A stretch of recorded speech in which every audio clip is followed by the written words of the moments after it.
The cargo crate we found on the Tan Son Nhut airfield at 0400 hours on April 27, 1975, contained 17 bodies without dog tags, and I've spent 48 years wondering who killed them and why the Air Force made us burn the evidence.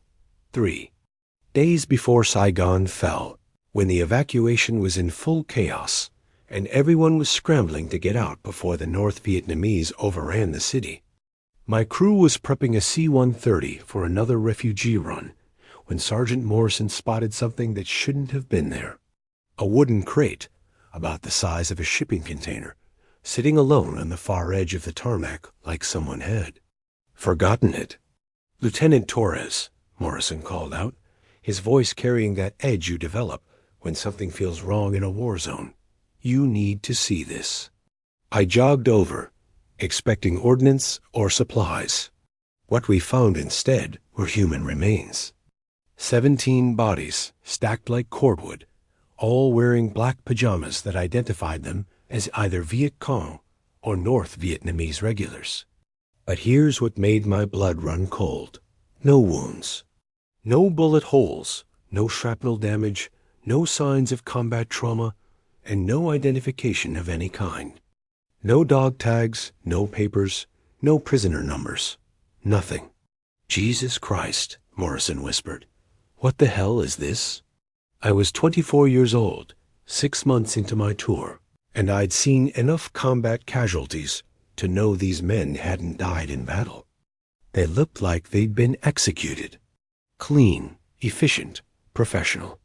"We report this up the chain," I said, but even as the words left my mouth, I knew something was wrong. The timing, the location, the way the crate had been positioned away from the main evacuation routes. This wasn't random. Before I could reach for my radio, a jeep came roaring across the tarmac. Major Reynolds jumped out, his face grim, followed by 2 men in civilian clothes who had that unmistakable intelligence operative look. "Lieutenant Torres," Reynolds said without preamble, "you and your crew didn't see anything here. Is that understood?" "Sir, there are 17 bodies." "There are no bodies, Lieutenant. There's a crate of damaged equipment that needs to be disposed of immediately." One of the civilians stepped forward. He was older, maybe 50, with the kind of cold eyes that suggested he'd seen things that would break normal people. "Son," he said, his voice calm but carrying an unmistakable threat, "some things in war zones are classified above your pay grade. Some things need to stay buried for the good of everyone involved.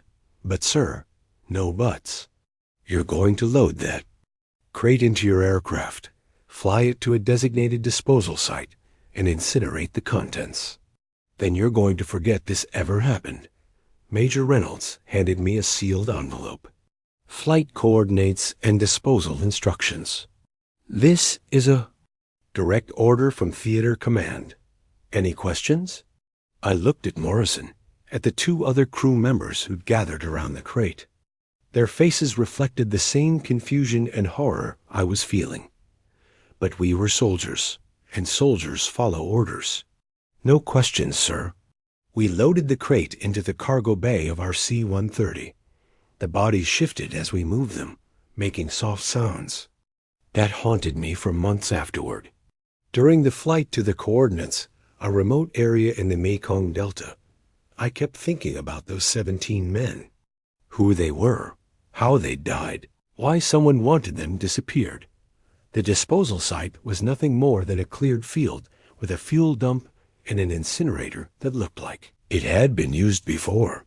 We unloaded the crate, doused everything with aviation fuel, and watched 17 human beings turn to ash and smoke. Not a word about this, I told my crew as we flew back to Tan Son Nhut. Not to anyone, ever. They nodded, but I could see the same questions in their eyes that were eating at me. We'd just participated in the destruction of evidence. Evidence of what? We didn't know. But something told me it was bigger and darker than anything we could imagine. 2 days later, Saigon fell. We evacuated with the rest of the Air Force personnel. And I thought I'd left that nightmare behind in Southeast Asia. I was wrong. For 48 years, I kept my mouth shut. I finished my Air Force career, became a commercial pilot, retired, to Phoenix, and tried to forget about those 17 bodies. But as I got older, as friends started dying, and I began thinking about legacy and truth, the weight of that secret became unbearable. Last month, I finally decided to tell the story. I contacted a veteran advocacy organization, shared my account with a historian who was documenting unreported incidents from the Vietnam War. I thought it was time for the truth to come out. That's when the phone calls started. The first one came at 3 a.m., 2 days after I'd spoken with the historian. No caller ID, a voice I didn't recognize, distorted but clearly American. "Mr. Torres, you're talking about things that should stay buried. Who is this?" "Someone who knows you have a nice life in Phoenix. Grandchildren you love. A routine you follow every Tuesday when you visit the VA hospital." The line went dead. I lay in bed for the rest of the night, my mind racing. How did they know about my grandchildren? How did they know my schedule? The second call came a week later. Same voice, same distortion. "Stop talking, Mr. Torres. Some secrets are dangerous to everyone involved." I tried tracing the calls, but they were routed through multiple servers, impossible to track. I called the historian, but he said he hadn't shared my story with anyone yet. Someone was monitoring me, someone with resources and reach. That's when I noticed my service records had been altered. I'd been checking my personnel file online periodically, something most veterans do to verify information for benefits claims. But when I logged in after the second phone call, details were missing. My deployment dates to Vietnam were vague. References to specific operations had been redacted. My commendation records showed gaps where certain missions should have been listed. It's like someone was systematically erasing evidence that I'd ever been at. Tan Son Nhut in April 1975. I called the Air Force Records Center, but they claimed my file was complete and accurate. When I insisted there were discrepancies, they suggested I might be misremembering details from nearly 50 years ago. The gaslighting was subtle but effective. They were making me question my own memories while destroying any documentary evidence that could support my account. Then Morrison died. Sergeant Chains Morrison, my crew chief from that day in 1975, was found dead in his apartment in Tucson. The medical examiner ruled it a heart attack, but Morrison had been in perfect health at his last VA checkup 2 months earlier. He was planning to testify about what we'd seen on the tarmac. I drove to Tucson for the funeral. Morrison's widow, Janet, pulled me aside afterward. Jim was scared, she said. He'd been getting phone calls, men asking about his service record, wanting to know if he'd ever talked about classified operations. What did he tell them? Nothing. But he told me something before he died. He said if anything happened to him, I should give you this. She handed me a key, small brass with numbers stamped on it. A safety deposit box key. Box 247 at First National Bank on Speedway. He said you'd understand. I drove to the bank that afternoon. Box 247 contained a manila envelope with Morrison's handwriting. For Torres, in case they try to bury this. Inside were photographs, black and white, taken with a handheld camera during that night in 1975. Morrison had documented everything, the crate, the bodies, the faces of the men who'd ordered us to destroy the evidence. But more importantly, he'd kept copies of the flight, manifest and disposal orders, documents that proved we'd been ordered to incinerate 17 unidentified bodies at a classified location. At the bottom of the envelope was a letter Morrison had written but never sent. Torres, I've been carrying this for 48 years. Those men in the crate weren't enemy soldiers. They were prisoners, American prisoners. Poes who were supposed to be repatriated, but became inconvenient when the war ended. Someone executed them rather than let them come home and tell their stories about what they'd seen in captivity. We helped cover up the murder of our own people. My hands shook as I read the letter. American pose. That's why there were no dog tags, no identification. That's why the disposal had been so urgent, so secret. Someone in command had decided that certain prisoners knew too much to be allowed home. I photographed everything, uploaded copies to secure cloud servers, and mailed additional copies to journalists and veteran advocacy groups. If they wanted to silence me, they'd have to silence a dozen others first. The response was swift and terrifying. My house was broken into that night. Nothing stolen, but everything searched. Drawers pulled out, papers scattered, computer hard. Drive missing. Professional work by people who knew how to find hidden information. The next morning, I got a visit from two men in dark suits. They showed federal credentials and asked if we could have a friendly conversation about my recent activities. Mr. Torres, the older one, said, "We understand you've been sharing some concerning stories about your military service. I've been telling the truth about war crimes. You've been spreading unsubstantiated allegations that could damage national security. The men you claim to have seen were enemy combatants processed according to established protocols. I have photographs, documents, proof that you have nothing. Whatever you think you saw was destroyed decades ago. Whatever documents you think you possess are either fabricated or misinterpreted." The younger agent opened a briefcase and pulled out a thick folder. Thomas Torres, age 72, retired Air Force Lieutenant Colonel. History of heart problems, diabetes, early stage dementia. Lives alone, sometimes gets confused about past events, mixes memories with dreams. I don't have dementia. According to your VA medical records, you've been experiencing increasing confusion and memory loss. Your physician has recommended evaluation for Alzheimer's disease. I knew I'd never been diagnosed with any cognitive issues.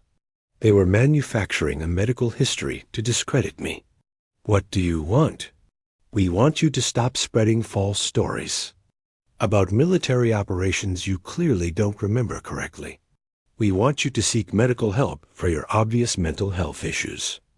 And we want you to understand that continued delusions could be dangerous to your safety. They left without another word, but the message was clear. Stop talking or disappear like Morrison. That night, I made a decision that probably saved my life. I called my daughter in Seattle and told her everything. Not just about the bodies and the cover-up, but about the threats, the altered records, the manufactured medical history. Dad, you need to go public with this, now, before they can silence you. Who's going to believe a crazy old veteran with dementia? The documents Morrison left you, the photographs. That's evidence, not delusions. She was right. I contacted Sarah Chon, an investigative journalist at the Seattle Times who specialized in military accountability stories. Within hours, I was on a plane to Washington State with copies of everything Morrison had preserved. The story ran 3 days later, the bodies they burned, how the U.S. military covered up POW executions in Vietnam. The response was explosive. Congressional hearings were demanded. Veteran organizations called for investigations. International human rights groups questioned whether the United States had committed war crimes against its own soldiers. But the establishment fought back hard. The Pentagon denounced the story as fabricated allegations from a mentally ill veteran suffering from documented cognitive decline. They produced medical records showing my supposed dementia diagnosis, testimony from former colleagues who questioned my mental state. Most damaging, they claimed the photographs Morrison had taken were obvious forgeries, and the documents were crude fakes that no legitimate historian would accept as authentic. The gaslighting was systematic and professional. They had the resources to create false medical records, manufacture witness testimony, and discredit physical evidence. Against that kind of institutional power, one old pilot didn't stand much chance. But I wasn't alone anymore. Morrison's photographs had included faces, the intelligence operatives who'd ordered the disposal. One of those faces belonged to a man who was now a prominent defense contractor. Another was a recently retired CIS Station Chief. Sarah Chun kept digging. She found other veterans who'd witnessed similar incidents. She tracked down family members of Mia soldiers whose remains had never been recovered. She built a network of sources that couldn't be easily silenced or discredited. 6 months later, she published a follow-up story that broke everything open. The Phoenix Program's final solution: how the CIA executed inconvenient pose. The Phoenix Program had been a CIA assassination campaign targeting Viet Cong infrastructure. But according to newly declassified documents Shum had obtained, the program's final phase involved eliminating American prisoners who'd been tortured into providing intelligence about future operations. These prisoners couldn't be repatriated because they knew too much about American intelligence methods. They couldn't be left in enemy hands because they might be used for propaganda. So someone made the decision to execute them and destroy all evidence of their existence. 17 American soldiers, declared missing in action, had actually been murdered by their own government to protect classified operations. The congressional investigation took 2 years. Witnesses testified about systematic cover-ups, destroyed records, and threatened veterans. The CIA admitted to operational irregularities, but denied any knowledge of POW executions. In the end, no one was prosecuted. The statute of limitations had long since expired, and most of the responsible parties were dead. But the truth was finally on the record. I testified before Congress about what I'd seen on that tarmac in 1975, about the crate of bodies, the disposal orders, the 48 years of silence that followed, about Morrison's death and the attempts to discredit my testimony. At the end of my testimony, I held up the key Morrison's widow had given me. This key opened a safety deposit box that contained evidence my government spent decades trying to bury.